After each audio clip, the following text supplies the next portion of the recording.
Most people see waste, but we actually see a resource. So we've got a mixture of Tetra Pak type cartons, so like your Just Juice, your oat milk, right through to, you know, your shrink wrap, labels, doesn't matter, we can take it. Because at saveBOARD, that mix, well, that's the secret ingredient.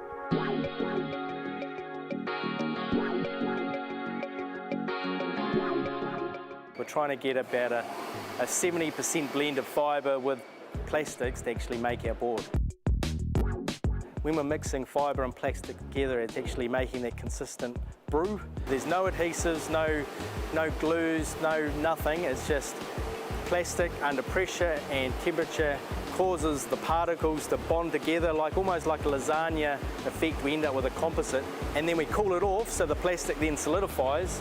Into saveBOARD. So this is our plasterboard equivalent, so it's got a paper face. It is not as perfect as plasterboard because we're putting a paper over the shredded particles, so there is a natural dimpling. This is our exposed board, which comes in 6 colours. This is pre-finished, you don't have to do anything to it, you just basically put it up. You can handle knocks, you can screw things into it. It's got a really good thermal property. There's a mixture of both commercial customers right through to residential.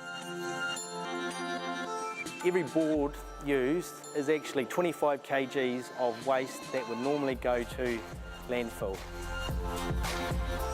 Even the waste isn't wasted.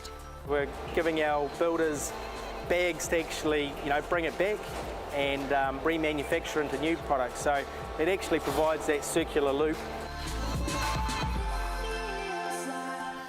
This is not new technology. I've just taken something that works overseas.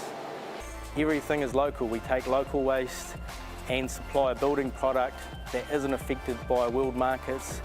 People can actually buy something sustainable and know that they're actually making a difference.